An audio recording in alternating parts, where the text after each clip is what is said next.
What up, Magic Man Nation? It's your boy, Magic Man Sports, and here we got that all UNC lineup. Kenny the Jet Smith, Michael Jordan, Harrison Barnes, Sam Perkins, and Brad Daugherty. This is a great lineup.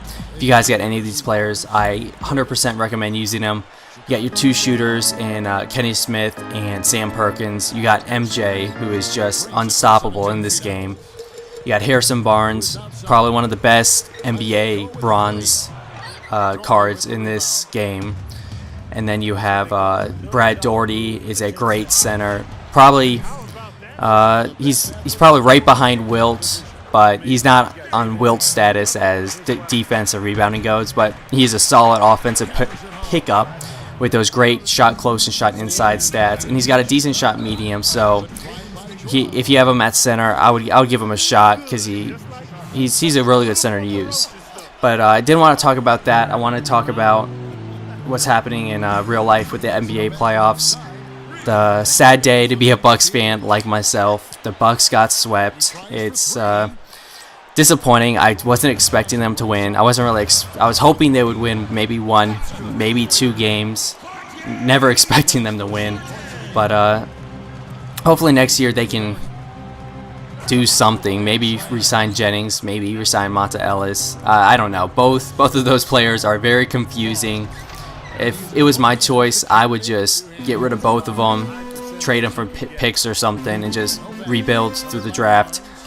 Larry Sanders and John Henson are really the only two things to build around, I think, on our team. Everyone else just needs to go. They just need a top pick. They need to stop getting the 8th seed in the playoffs or the seed right out. It's I could do a 30-minute video about what the Bucks should do, but I'll leave that for another time. And also a good thing happened the other day is the Lakers got swept too. So the Bucks were not alone in the sweep train, but it's no consolation with all the injuries the Lakers had. The Bucks had no excuse. The Lakers, they could at least blame all their injuries on it. But also what happened was the Russell Westbrook injury. Very controversial. People were saying Beverly was out of line. He was intentionally trying to hurt him. But I don't think he was intentionally trying to hurt him. It is one of those plays I hate in the NBA. Whenever someone's going for a timeout, they all of a sudden decide they have to get a steal right then and now. And it's a dangerous play. I always said that, and I say, how does someone not get hurt? This guy, as you see here, Harrison Barnes with a double dolphin leg kick. Shout out to Swifty. Gotta give him the shout out in a video. But I just been against that. I hate people who do a dangerous play just to do something desperate just because they can. Just not a thing I would recommend. As you see, Kenny Smith 3-ball. That is his money shot right there. And I did not shoot a ton of threes with this team. As you see here, this guy broke down my 1-3-1 defense perfectly. That was a perfect example on how to break down a 1-3-1 defense. So if you want to replay that, that was a good show of ball movement. You just got to be careful in case someone's trying to pick your pass. But the Westbrook injury, I don't know. I got mixed feelings. I just hate that play in general. People do it all the time. I just think players should just realize that they're calling a timeout and just go into the timeout instead of trying to go and run and steal it, because that shows you what can happen. And they were trying to retaliate, and then Jeremy Lin gets hurt, and that's just another story in itself. But I don't know. I think Lin being hurt actually helped the team. He's not being used in the right way. But I could get into another video on that. Man, I got all these videos I could get into. But another thing is Stephen Curry. How much can you say about this kid? I wanted the Bucks to take him in that draft, but he did not fall to their spot, and they wound up getting Brandon Jennings. That was a pretty stacked point guard draft, but really, Golden State has got a gem in this kid. He went to Davidson, and that is about 10-15 minutes away from where I live. And I remember how hyped people would get when he was just like a sophomore, junior in college. This kid was just dropping buckets. And I remember the game when they had a team decided to double team him to make sure he didn't score a point, and he didn't. But I think he had a double-digit assists, and their team ended up winning by 30 or so points.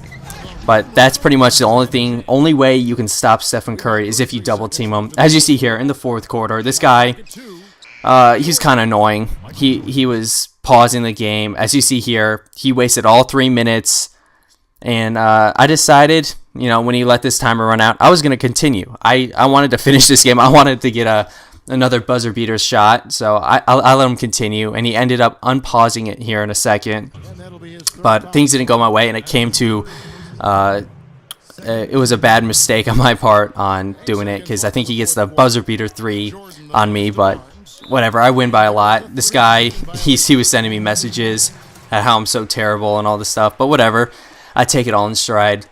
But yeah, Stephen Curry, he's carrying that team. 22 points in a quarter. It was just ridiculous, just like the Brooklyn versus Chicago game. A lot of people thought Brooklyn was going to win. And I said if Chicago played and had their players healthy, Joakim Noah isn't 100% healthy, but he's playing through his injuries, and they're gonna probably take that series. Golden State's gonna take their series. A couple upsets there that people wouldn't think after the David Lee injury and the Bulls playing without Derrick Rose. But that's the good thing about the playoffs. People step up, like Nate Robinson, dropping the most points in a fourth quarter since MJ. It's just crazy. Crazy to think when he was his little domino. Can't even speak right now.